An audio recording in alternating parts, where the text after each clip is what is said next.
오늘 주신 하나님 말씀 보도록 하겠습니다. 오늘 주신 하나님 말씀 마태복음 21장 18절에서 22절까지 말씀입니다.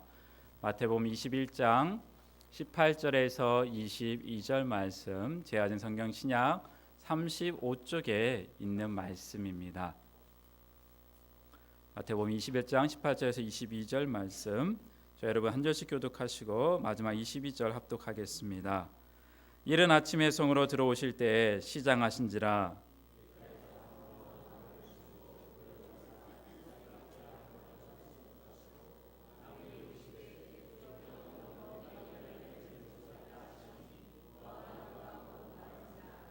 제자들이 보고 이상히 여겨 이르되 무화과 나무가 어찌하여 곧 말랐나이까.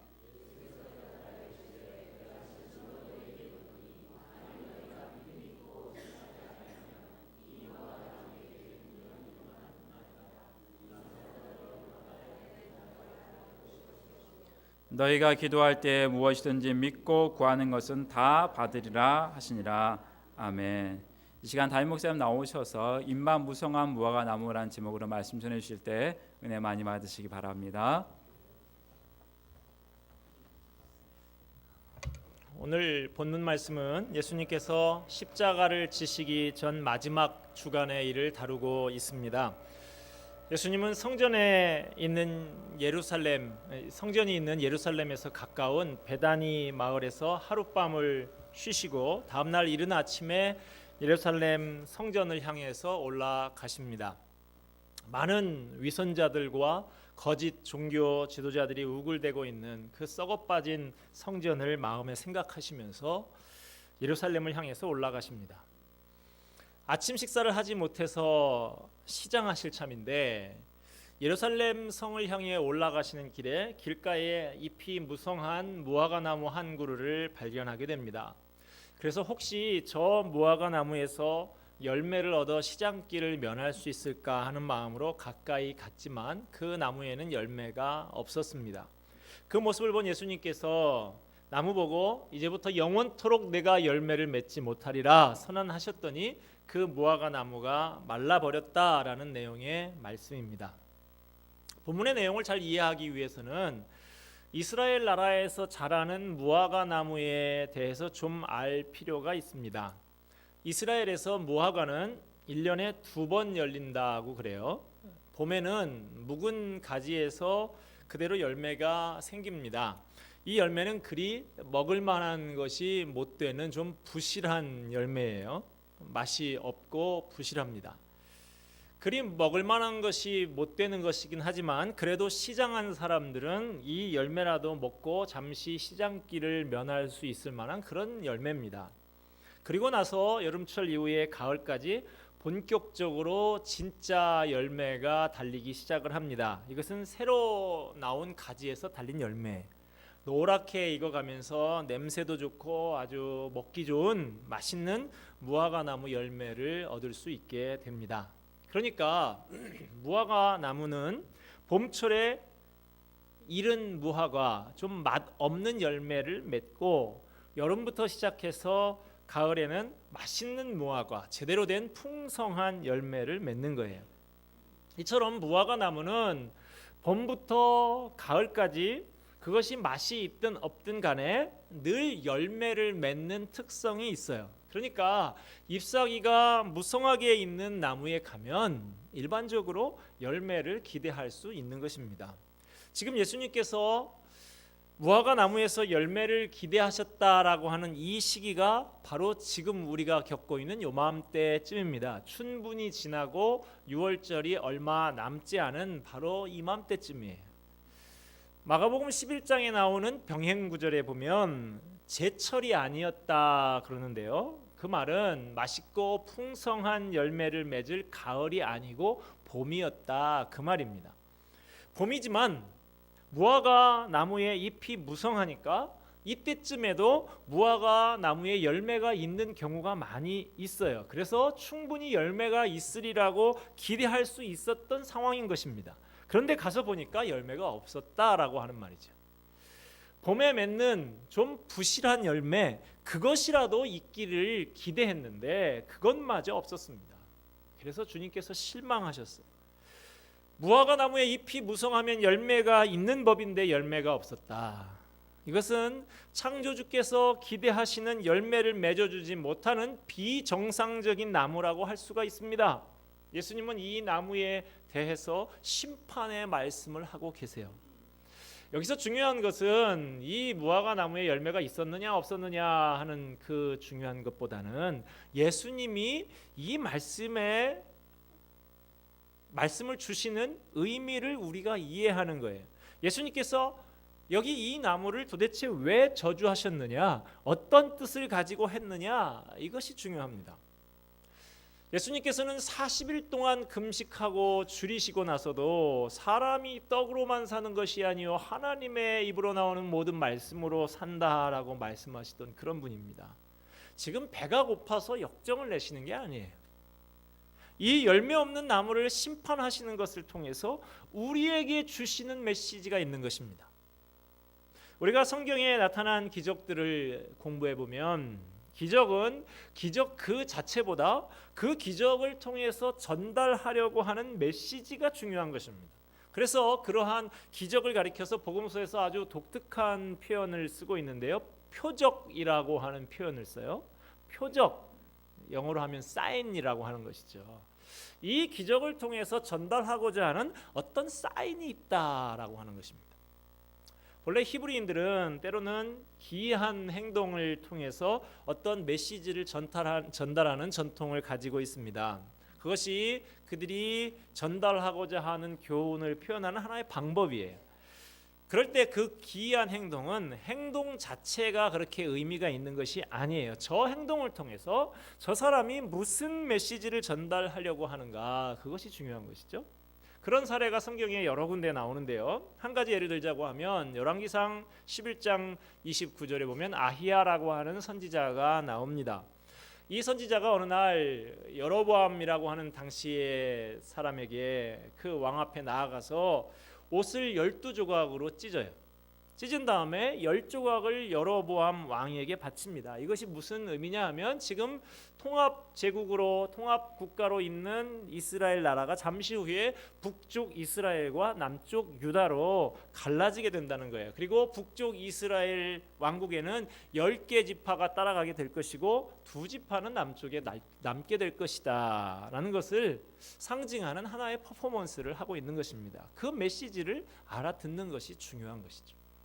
한 가지 더 예를 들자고 하면 예레미야서 27장에 보면 하나님이 어느 날 예레미야 선지자를 불러서 이상한 행동을 하라고 명령을 하십니다. 예레미야야, 너는 줄과 멍에를 내 목에다가 걸고 다녀라. 이상한 행동이죠. 줄로 목을 칭칭 감고 소나 말이나 매는 멍에를 메고 거리를 돌아다니라고 하세요. 이것은 메시지예요. 특이한 행동을 통해서 충격적인 메시지를 백성들에게 전달하고자 하는 것입니다. 여러분, 이렇게 줄을 목에다가 칭칭 감고 노예처럼 걷는 것, 예레미야는 이것을 통해서 그 민족에게 이 민족이 잠시 후면 이런 신세가 될 것이다, 바벨론의 포로로 끌려가서 노예가 될 것이다, 이것을 말하고 있는 것입니다. 이런 기이한 상징적인 행동을 통해서 메시지를 전달하고 있는 것이죠. 성경 밖에서도 고대 사회에 이런 예가 여러 나오고 있습니다. 그리스의 철학자 디오게네스는 대낮에 등불을 켜고 램프를 들고 돌아다녔다라고 하죠. 무슨 말을 하려는 것일까요? 세상이 너무 어둡고 캄캄하다는 것이죠. 정신들 차려라 이것이죠. 자, 예수님이 어느 날 지나가던 길가에 무화과 나무를 보고 저주하셨습니다. 이 사건을 통해서 전달하려고 하는 메시지는 뭘까요? 첫째, 예수님이 누구신가 하는 것을 전달하고자 하는 것입니다. 길거리를 지나가다가 나무더러 나무야, 너는 이제 영원히 열매를 맺지 못할 것이다 그랬더니 그대로 되었다는 거예요. 도대체 이분이 누굽니까? 길거리의 나무에 대해서도 명령할 권한을 갖고 계시고 이분 한마디면 나무조차도 복종하는 이분은 대체 누굴까요? 그분은 바로 이 나무를 만드신 분, 나무를 다스리시는 분, 이 나무가 기대를 저버렸을 때 그 나무를 심판하실 만한 권한을 가지고 계신 분이다라는 것입니다. 예수님은 창조주이시다. 예수님은 통치자이시다. 예수님은 심판자이시다. 바로 이것이 오늘 기사가 주는 메시지예요. 예수는 창조주요, 통치자요, 심판자이시다. 식물만 그랬습니까, 여러분? 예수님이 배를 타고 가다가 파도가 일고 바람이 불어오니까 어떻게 하셨습니까? 파도여 바람아 잠잠할지어다. 파도도 바람도 그분에게 복종을 합니다. 그때 사람들이 묻잖아요. 도대체 저분이 누구냐? 저분이 누구시기에 바람과 파도까지도 복종하는 거? 그는 이 바람과 파도를 만든 분이시다. 그리고 이것을 다스리시는 분이시다. 이것을 보여주신 것입니다. 뿐만 아니라 어느 날 귀신 들린 사람을 보고서 그 안에 귀신을 향해서 명령을 하시죠. 나와라. 그래서 저 돼지떼에 들어가라 하니까 돼지떼에 귀신이 들어가서 물속에 뛰어들어 몰사하는 장면도 복음서에 기록이 되어 있죠. 도대체 영들을 부리시는 분, 그분은 누구십니까? 그 영들을 지으신 분, 그리고 그 영들을 통치하시고 심판하시는 분, 그분은 창조주이시고 심판주이시다라는 것을 보여주는 것입니다. 뿐만 아니라 사람이 죽었습니다. 나인성 과부의 아들이 죽었을 때 예수님께서 그 청년을 향해서 명령하십니다. 청년아, 내가 내게 명하노니 일어나라. 그랬더니 죽은 시체가 벌떡 일어났습니다. 시체까지도 복종하는 이분, 사람에게 생명을 주시기도 하고 생명을 거두시기도 하고 그리고 다시 영원한 생명을 줄 수 있는 분, 도대체 이분은 누굽니까? 그분은 생명의 창조주요, 통치자요, 생명을 심판하실 수 있는 심판자다라고 하는 것이 이 기적이 보여주고 있는 메시지인 것이죠. 오늘 이 무화과 나무의 사건을 통해서도 그분이 한번 말씀하시기만 하면 식물조차도 복종을 합니다. 식물을 만드신 분이시기 때문에 그렇습니다. 그 식물의 주인이 되시기 때문에 그렇습니다. 그분은 창조주세요. 만물을 만들고 나서 그냥 손을 떼고 알아서 돌아가라 하시는 그런 이신론적인 하나님이 아니시라 여전히 그 만물을 간섭하시고 다스리시는 분, 그리고 그 지으신 만물이 창조주의 의도를 거스릴 때면 그 만물을 심판하시는 분. 여러분, 우리가 정신 차려야 됩니다. 저와 여러분도 하나님의 의도대로 창조된 피조물이 분명할진데 내 인생이 창조주 하나님의 의도하신 대로 살지 못한다고 하면 무화과 나무를 향해서 심판하시던 그분이 바로 우리를 심판하실 수 있는 하나님이시라는 거예요. 요즘 규제 개혁이 우리 사회와 정치권의 이슈인데요. 며칠 전에 박근혜 대통령이 규제 개혁 끝장 토론, 그래서 7시간이 넘게 사람들을 모아놓고 토의를 하는 그 장면이 언론에 보도되기도 했는데요. 저도 그 자리에 좀 있고 싶더라고요. 우리 이 옆에 작년에 드림하우스 저걸 건축하다 보니까 규제의 집합과 같은 곳이 이 땅이더라고요. 얼마나 규제가 많이 있는지, 층수도 규제가 있어요. 전체 높이도 규제가 있어요. 전체 면적도 규제가 있어요. 건폐율, 용적률 규제도 있죠. 인접대지와의 개발을 묶어서 해야 된다는 그런 규제도 있어요. 이 건축물 사용하는 용도에 대해서도 일일이 규제가 있어요. 심지어 옥상 모양까지도 우리 마음대로 못하고 하라는 대로 한 겁니다. 저게. 그런 별의별 규제가, 수십 가지의 규제가 저기 얽혀 있는 땅이 이 땅이. 설계 단계에서부터 까다롭게 규제를 적용하고 한 층을 올릴 때마다 검사를 합니다. 그리고 다 지은 다음에 준공 단계에 가면 전기 검사, 통신 검사, 상하수도 검사, 가스 검사, 소환 검사 다 받고 나서도 또 특별 검사까지 받았어요. 저 조그만 건물 하나 짓는데. 그런데 이 검사를 받을 때마다 중요한 게 뭐냐? 설계도죠. 설계도를 기준으로 해서 검사를 합니다. 설계도대로 되지 않았으면 다 뜯어 고쳐서 다시 해야 되는 것이죠. 저는 그때마다 이런 생각을 해봤습니다. 우리 인생도 주님 앞에서 하나님께서 우리에게 이렇게 말씀하신다면 어떨까? 네 인생은 내 설계대로 되지 않았구나. 창조주의 의도대로 되지 않았네요? 그러면 다 뜯어 고쳐야 하는 것이죠. 나를 보시면서 내 인생이 하나님의 의도하신 계획대로 안 되었다고 하면 다 뜯어 고쳐야 하는 것입니다.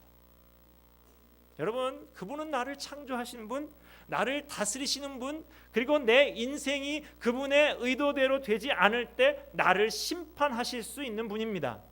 오늘 본문은 그 메시지를 우리에게 전달해주고 있는 것입니다. 둘째로 오늘 이 무화과 나무의 저주 사건을 통해서 전달하려고 하는 두 번째 메시지는 이것입니다. 내용이 없이 형식뿐인 종교에 대한 책망을 하고 계세요. 이 무화과 나무는 구약 성경을 읽어보면 포도나무와 무화과 나무 이 두 가지는 이스라엘 민족을 비유하는 상징으로 가장 자주 쓰이는 것입니다. 자, 그런데 이 무화과 나무가 어떤 나무였어요? 이파리는 아주 무성한 나무였어요. 그런데 열매가 없었어요. 이파리만 무성하고 열매가 없었던 나무, 그것이 그 당시에 이스라엘 민족, 이스라엘 종교의 상태를 보여주고 있는 것입니다. 이스라엘 사람들의 그 당시의 신앙의 상태가 바로 껍데기만, 이파리만 무성하고 내용이 없는 상태였다라고 하는 것입니다. 이것이 오래된 남의 나라 이야기에 불과한 것일까요? 지금 우리의 신앙생활을 보고서는 하나님께서 어떻게 말씀을 하실까요? 자, 예배는 이렇게 많이들 나와서 곧잘 앉아 있습니다. 찬양도 곧잘 해요. 설교도 곧잘 들어요. 가끔 조는 분도 있습니다만은. 자, 누가 봐도 우리는 종교적인 형식에 어느 정도는 잘 적응하고 있는 사람들이죠. 자, 이것은 형식입니다. 여기까지는 형식이. 그러나 중요한 것은 이것입니다. 예배의 형식에 잘 적응하고 잘 참여하는 것도 중요하지만 훨씬 더 중요한 것은 예배를 드렸기 때문에 내 삶이 어떻게 달라지고 있느냐 하는 거예요. 우리가 얼마나 참된 예배를 드렸냐 하는 것은 예배 시간만 가지고는 모릅니다. 예배가 딱 끝나고 나가면서 저 주차장에서부터 차를 운전하는 태도가 얼마나 달라졌느냐. 은혜 받고 하나님의 임재를 체험하고 하나님의 영광을 체험하고 나는 이제 하나님의 주신 그 기쁨을 가지고 하나님의 뜻대로 살겠다. 하나님의 말씀을 받았으니까 이 말씀대로 살겠다 결심하고 돌아가면 돌아가는 차 운전할 때부터 변화가 나타나야 되는 것이죠. 주차장에서부터 전보다 더 친절하고 감사할 줄 알고 나가서 운전하는 습관부터가 달라져야 되는 것이죠. 그게 신앙생활입니다. 신앙생활의 ABC. 거기에서부터 신앙생활이 제대로 되어야 하는 것입니다. 그 다음 집에 돌아가서 가정에서 남편을 향해서 아내를 향해서 어떤 태도로 대합니까? 은혜 받은 사람답게 내 아내를 사랑하고 남편을 사랑하고 우리의 가정을 진리의 말씀 위에 든든히 세워가고 거기에서 예배의 결과가 나타나고 있습니까? 오늘 우리가 주일에 와서 은혜를 받았습니까? 비전을 얻고 용기를 얻고 새로운 힘을 얻었습니까? 그러면 은혜 받은 사람답게 내일 아침 직장에 가서 직장 생활할 때 태도가 달라져야지요. 그리스도인답게 하나님의 백성답게 주어진 책임을 성실하게 감당하고 소금으로 빛으로 살아가는 삶의 모습이 직장 생활의 현장에서 나타나야 마땅하지 않겠습니까? 그것이 내용이라 하는 거예요. 그게 열매라 하는 것입니다. 그것이 없다면 뭡니까? 잎사귀만 무성한 것입니다. 잎사귀뿐인 거예요. 신앙생활을 하는 것이 아니라 종교생활을 하고 있는 것이죠. 하나님 보시면서 뭐라고 하실까요? 너 맨날 잎사귀만 만드는구나. 잎사귀만 무성하구나. 내용이 없구나. 그렇게 평가하실 수 있어요. 하나님의 기대하신 대로 하나님이 의도하신 뜻대로 열매를 맺지 못하는 무화과 나무, 이것이 이스라엘의 종교의 모습이었습니다. 그 당시 이스라엘 사람들의 모습이었어요. 오늘 우리가 묵상하는 본문 무화과 나무의 저주 사건, 이 바로 앞부분 문맥을 살펴보면 그 앞에 12절부터 17절까지 어떤 사건이 나오느냐, 소위 성전 청결의 사건이 나옵니다. 예수님께서 예루살렘 성전에 들어가셔서 성전을 장사터로 만들고 있는 사람들을 쫓아내신 사건이죠.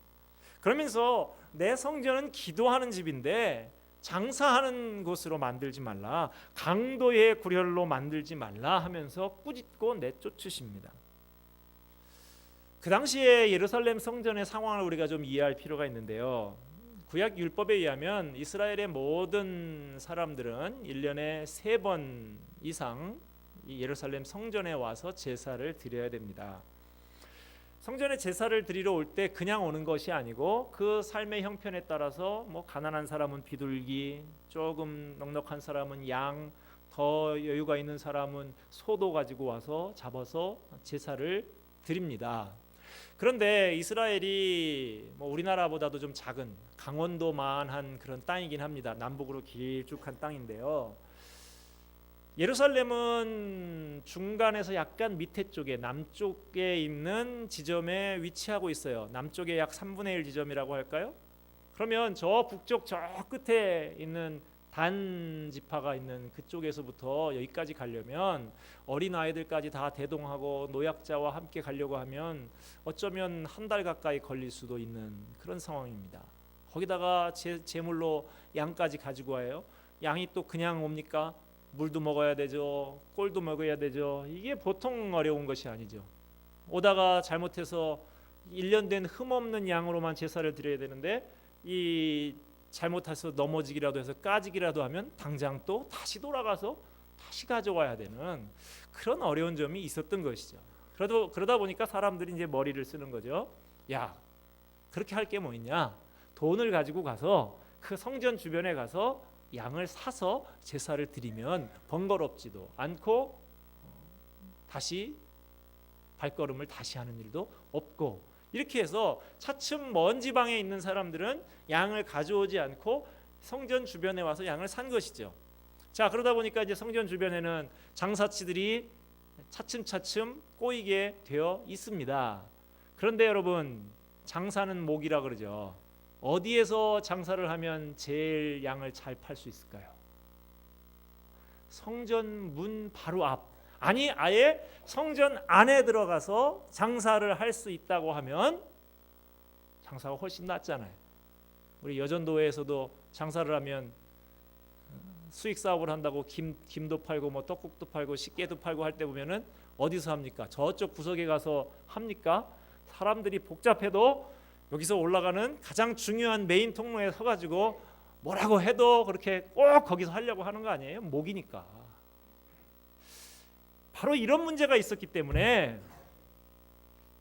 이 성전의 권한을 가지고 있는 제사장 그룹들이 이 장사치들하고 결탁을 해서 내가 좋은 목에다가 성전 안에 있는 아주 핵심적인 자리에다가 한 자리 줄 테니까 너 나한테 얼마 줄래? 이렇게 되는 거예요.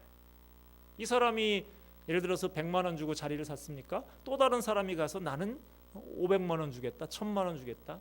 나중에 이것이 엄청난 눈덩이가 돼서 커진 게 된 것이죠.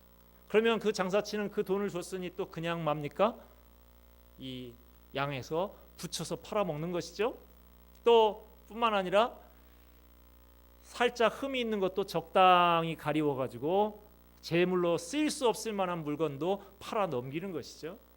이렇게 이 제물을 사는 과정에서 성전 관리권을 가지고 있는 제사장들과 상인들이 서로 결탁해서 서로 막대한 이익을 서로 나누어 가지고 있는 그런 상황에 있었던 것이죠. 또 외국에서 오는 유대인들이 헌금을 드리는데 외국 돈을 드리면 안 된다라고 해서 돈을 바꾸는데 그 예루살렘 성전 안에 있는 이방의 뜰에 환전소를 설치를 해요. 그래서 그 과정에서 역시 제사장과 상인들이 막대한 이익을 공유하는 것입니다. 그러니 제사장들이 밤낮 제사를 집행을 합니다만 뭐 중들이 제사에는 관심 없고 제밥에만 관심이 있다고 하듯이 마찬가지로 이 제사장들 머릿속에는 무슨 생각으로 가득 차 있을까요? 돈에 대한 욕심, 어떻게 하면 더 머리를 잘 쓰면 더 많은 돈을 얻을 수 있을까라는 이런 생각으로 가득 차 있었던 것입니다. 겉으로는 거룩한 예식이 집행되고 있지만 그들의 머릿속에는 돈 버는 궁리로 가득 차 있었던 거예요. 신앙의 본질은 외면되고 엉뚱한 것으로 가득 찬 것이 바로 예루살렘 종교의 예수님 당시의 모습이었던 것입니다. 위선이에요. 열매가 없으면서도 있는 척해요. 아무것도 모르면서 아는 척합니다. 아무것도 된 것이 없는데 된 것처럼 말해요. 아무 능력도 없으면서 마치 무엇이나 할 수 있는 것처럼 큰 소리를 치는 것입니다.